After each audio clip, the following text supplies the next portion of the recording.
Ladies and gentlemen, welcome to this episode of the Horsemanship Journey podcast, where we bring you the best horsemen in the world and talk about the attitudes that got them to be there. Today, the Horsemanship Journey is proud to present Rick Steed. Rick began training horses at a young age in southern Utah. He went to Canada for a few years, then back to the States, where he worked with several cutting and reigning world champions. 27 years ago, he recognized that being a horseman was more important than training or showing. Rick has multiple National Rank Cow Horse Association, American Paint Horse Association, Show by Appointment, and American Ranch Horse Association world titles. Rick is a trainer, mentor, professional horseman, and a friend of mine. Rick, thank you for taking the time to talk to us today. Appreciate you, brother. That's good to hear from you. So, I don't know, just tell us a little bit more about Rick, where you came from, and just a little bit more about Rick. Well, the one thing that probably the biggest thing to say about Rick is that the fact that I have the desire to evolve. And I've had the desire to evolve for quite a few years. And that in and of itself is what I believe has always been able to get me what I wanted and where I wanted to go. And I'm not done evolving. I plan on being a lot better next year than I am this year. Right on. Right on. I wanted to see if you remembered this. This is quite a number of years ago, where I was in a pen and you were giving lessons, and there was a girl, Nicole, and she seemed like she might have had a little bit of a bad attitude that day. And I just see if you could remember this experience. She was having some trouble with her mare, and whatever the problem was, you told her that she could either lope around the pen and sing a specific song, or else she'd just have to get off and quit for the day. and she didn't want to really sing that song, I mean, and lope around those circles, but eventually she started kind of singing that song in a little faint voice, and then you told her to belt it out, and finally she was loping around there like belting out this song. And miraculously, I mean, all the results that she was having with her mare kind of changed. And I was wondering if you could just talk about that time, if you remember it. I do remember it, and I had a lot less tools than I have today, but the foundation of what I did was exactly the same. And what happened was, when we got her to sing, two things happen. If you're smiling, your butt can't pucker. When you're singing, you can't tighten up your body, so then you'll relax it. Then that horse can relax under you in a natural way. That being said, when your focus goes from what's not happening to what you would like to happen, there's what changes 90% of the outcome of a situation, probably regardless what you're doing. Right on. Yeah. Well, whatever it was kind of it was fun to watch, and it was particularly fun to watch that, that in the end, she was happy. It seemed like the mare was, not so cranky, and they were getting done what they wanted to. So however it did work out in what I saw that day. So that was what happened, is when she started singing, she relaxed. When she relaxed, the horse could relax under her. Right on.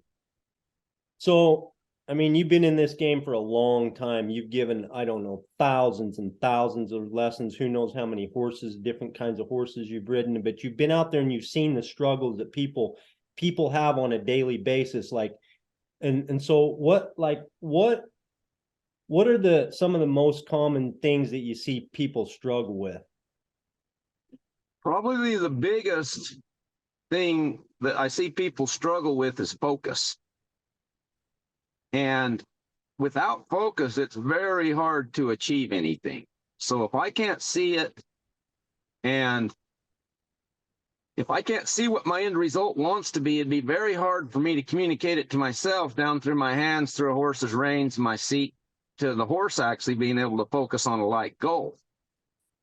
And so the biggest thing that I see, and we're going to probably come back to this quite a few times, it's looking like, is if I can look at what I'd like the horse to do instead of what the horse is not doing. Most people focus on what didn't happen.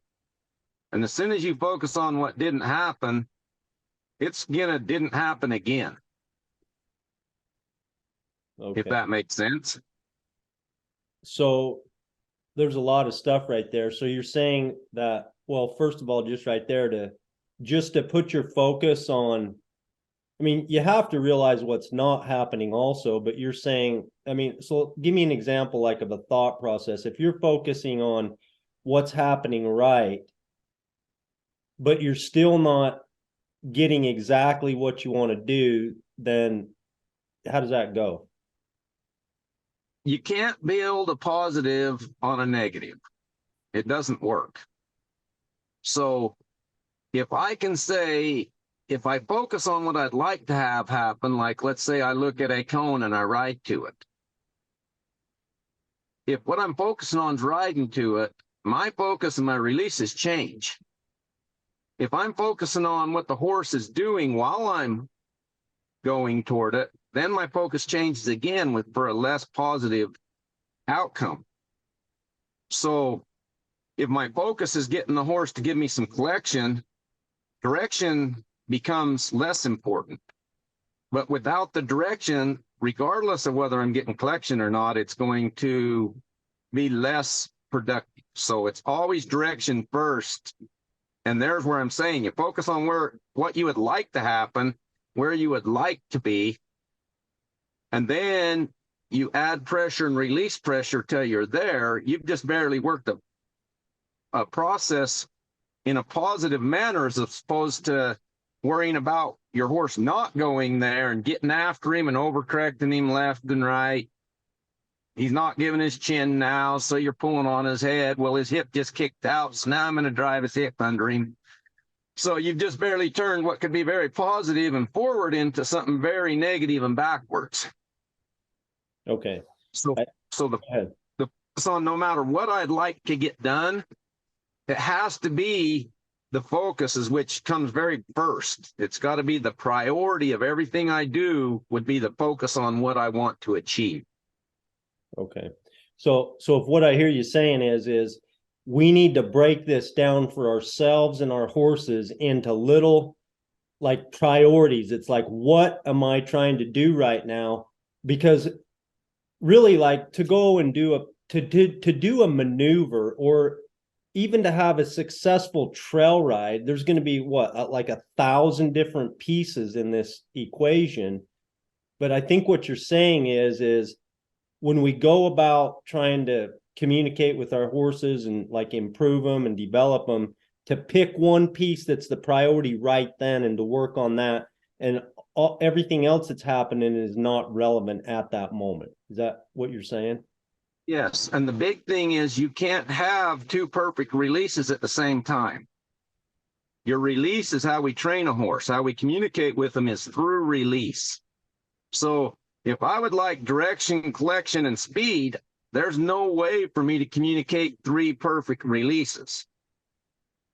But if I focus on a direction release, then a speed release, then a direction release, and then a collection release, then I can get it done because I'm breaking it down to perfect releases to tell the horse this is exactly what I'm looking for. But if I compound a fraction, then what happens is even the best mathematicians in the world have to practice that quite a bit to be able to rattle it off the top of their head, and not very many can. This is huge because I think that what it's like when we saddle up and get on our horse, you know, we might be able to visualize the result that we want, right? Whatever that is. Like maybe we're loping a circle, or maybe we're just going in a straight, our horse is guiding where we want to out through the willy wads, whatever the result we want is, but we're focusing on everything at the same time. And maybe, like you said, we're not getting the releases done at the same time because there's so many things happening. that when something else, like you mentioned, like the hip kicks out or whatever, something unrelated to your priority happens, then we go and try to fix that, then something else happens, and our mind is just like, it's all over the place. And so therefore it seems like that's what's happening to the horses. His mind's getting all over the place. He can't follow you that fast. And the big thing is you gave him bad answers the whole time, because instead of getting the direction down, you added your pressure into your hip. So now that becomes the priority of what you need to move. And yet the direction was what you needed to have. You needed to finish that equation. Then you can release and then come back and ask him to move his hip and release it, you see? But if you do it at the same time, it makes it to where there is no perfect release. Okay. So in the last couple of years, I've really been focusing on equations instead of maneuvers. And I'm riding my horses better and riding better horses better than I ever have. So when I look at something, it's the equation I'm looking at. The equation will create the maneuver. So once you feel like, let's just say that you're working on direction and whatever. So if I'm working on one specific piece, and we'll call it direction, if collection goes out and my horse trots or whatever, his speed changes or whatever, and if my priority is direction, then how does that go? Do I just kind of let those other things happen and then just stay with my direction until I get direction, and then when I feel direction solid? Or do I just separate them in my mind and say, okay, now I'm going to go over here and fix this speed thing, and then I'm going to come back to direction? Or is that? I really, my biggest path of success is the number 3. If I'm going after direction, I will fix direction regardless of whether his head's upside down, where his hip is, where his shoulders are. I'll get him going exactly where I want to 3 times in a row with the release. Then if his head's in the air, I may work on collection, but it's always direction, then hold till the collection happens. So now I'm still doing one thing at a time. And then I may go back. I'll work on collection 3 times, even if he's not going exactly where I would like him to go. Okay. And then I'll move my priority back to direction again. Then I'll come back to collection. Pretty quick, I'll have direction and collection in my release box. The release box is the power of our whole training process. Is when we let the horse, when we release the pressure, that's where the horse gets the most comfortable. So we want to release that pressure when the horse has answered the equation correctly. Right on.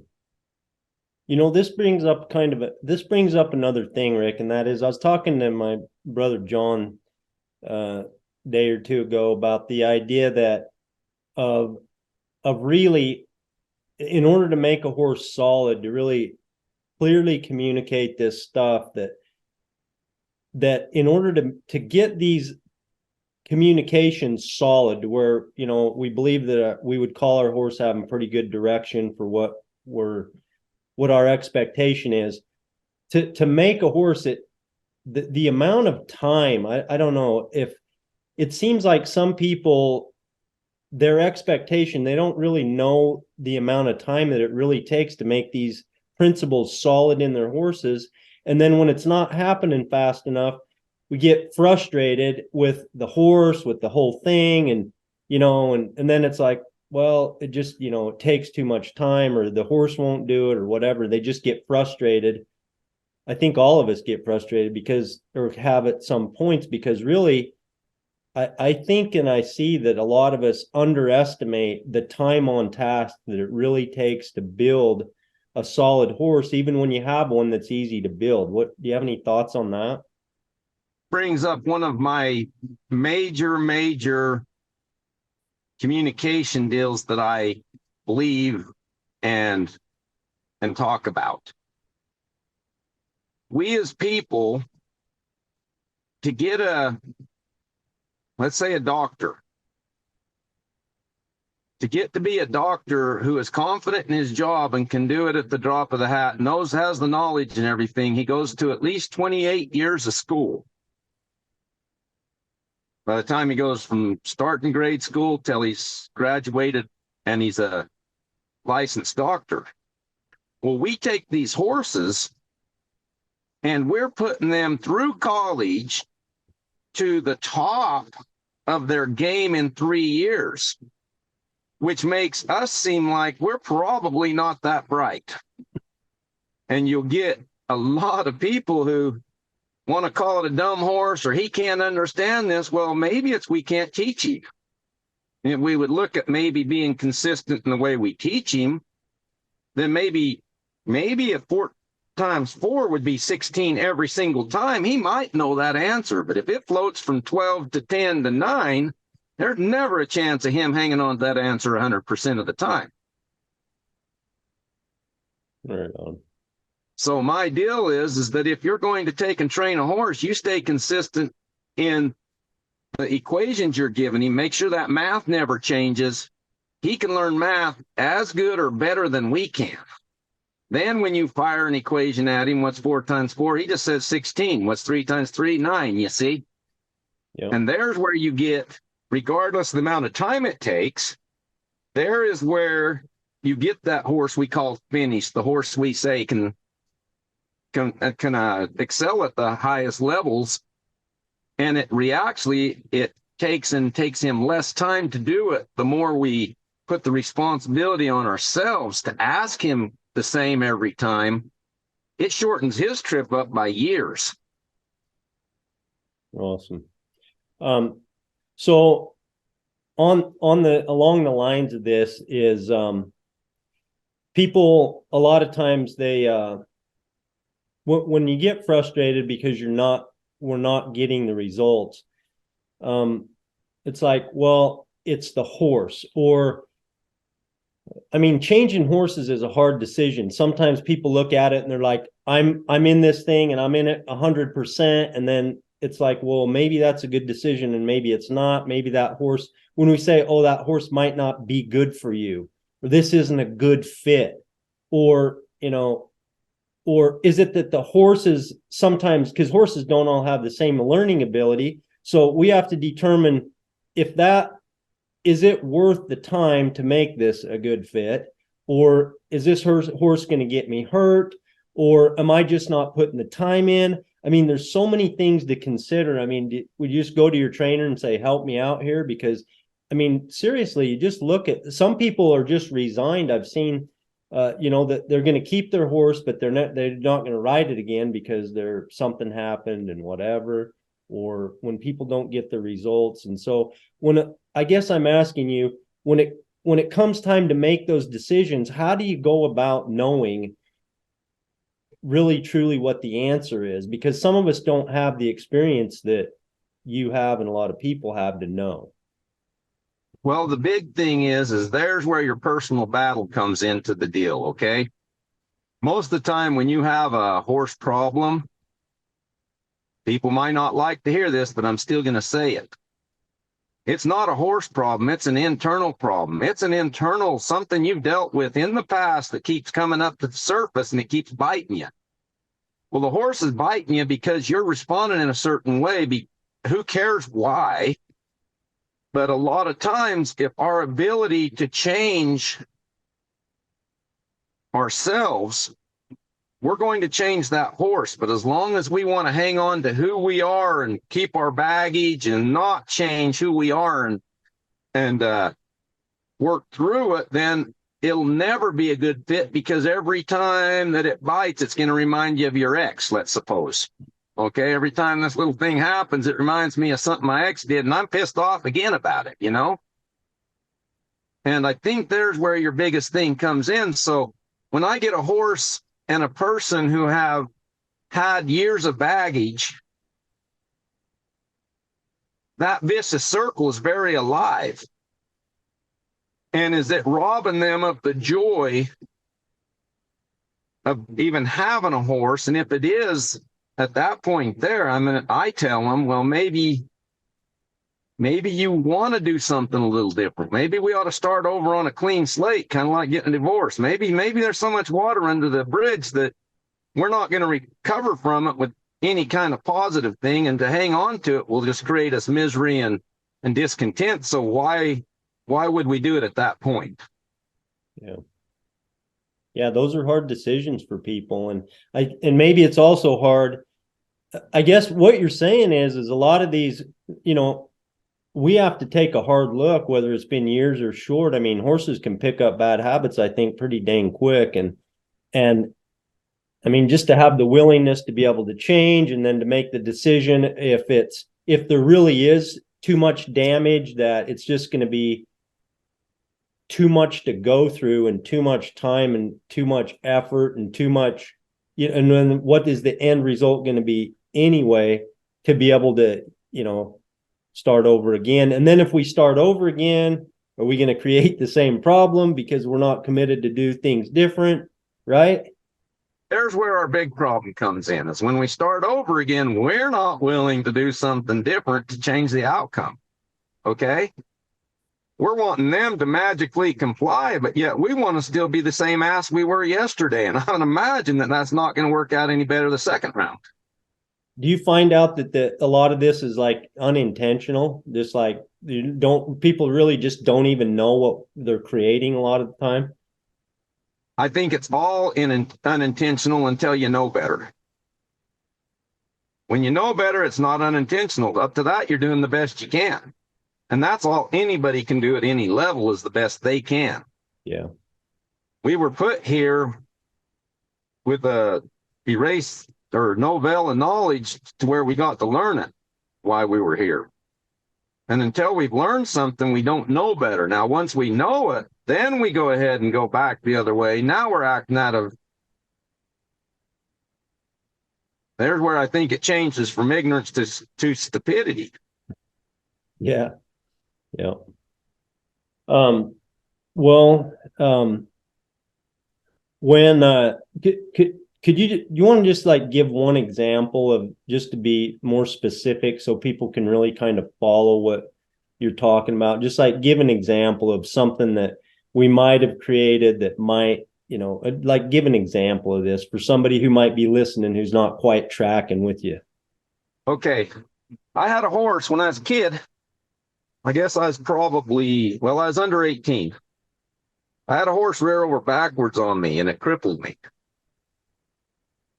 And it was it was a pretty painful, miserable process to come back. Well, every time a horse's front feet would come off the ground after that, I would let go. I was creating a perfect release. I was teaching that horse how to bring its feet off the ground and not realize it.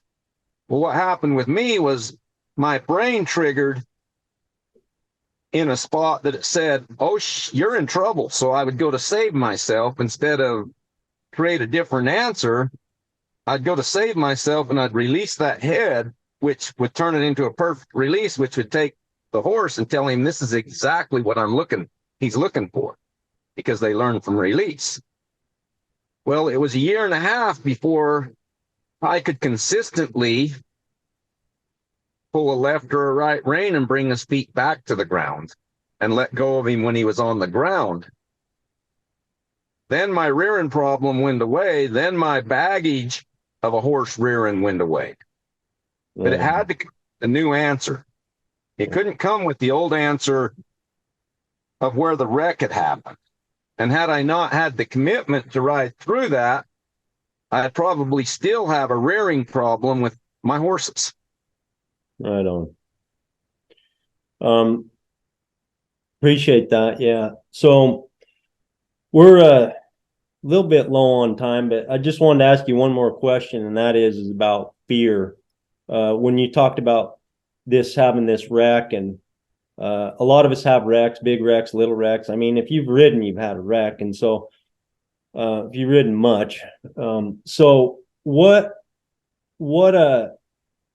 we get this fear, right? We get this fear, it's like, we're going to get hurt, or and you hear it, people talk about it a lot. And so then it affects our habits and what we're doing, and it affects the way we ride. And I'm just wondering if you have any thoughts today. It's a big subject, but if you just had any brief thoughts on the best way to handle this fear that I think probably every rider gets at some point.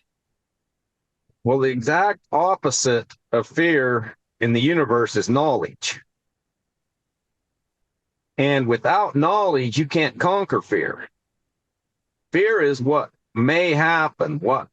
That's what fear is about, is the fear of the unknown. What can happen? Am I going to survive this? Where knowledge will tell you, if you'll do this instead of that, you're going to create a new outcome.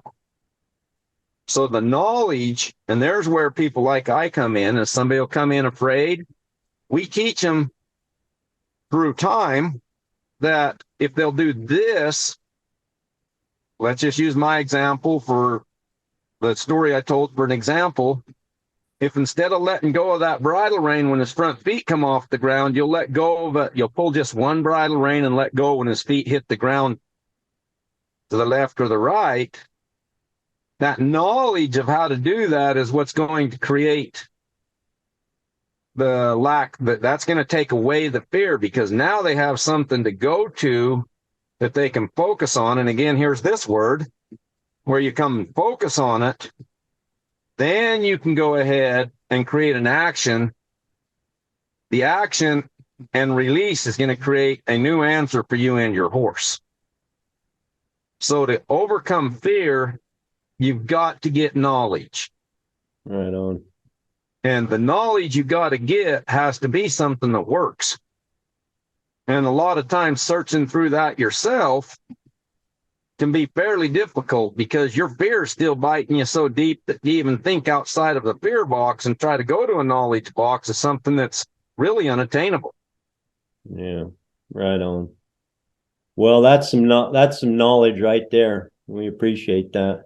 So Rick, we appreciate all the information today. Like always, it's just a super interesting conversation. I could talk, and I think a lot of people could just listen for hours and hours about the experience that you've had and how to manage these situations with our horses. We appreciate your time. Tell us what you're up to this year and how people get a hold of you. What's going on in your future? What's the last word you got for us today? Well, we just got home from the ARHA World Show, and with quite a bit of success from there.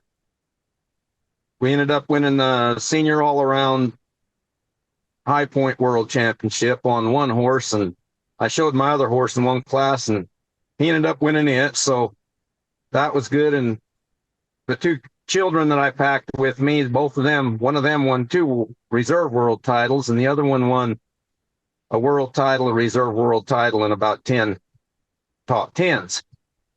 So the process, the importance of what that means to me is not so much winning, it's how we did it. And we did it. It didn't cost our horses one hair on their body to be there. We did not have one backward negative experience in 10 days. And our horses came home just as happy as they got on the trailer to leave. And we are not home fixing what we traded at the horse show like I have in the past. And so that being said, it's a pretty amazing trip when you actually get to where they're enjoying their job as much as I enjoy mine. And this fall, we're going to go to some ranch horse shows. As far as it looks now, I'll be going to the Appaloosa World in September, and then I'll be going to Las Vegas to rope at the World Finals roping in December. Right on. Right on, brother. It's good to hear from you. Appreciate your time. Wish you continued success. Take care, and we'll talk to you soon. Ladies and gentlemen, Rick Steed.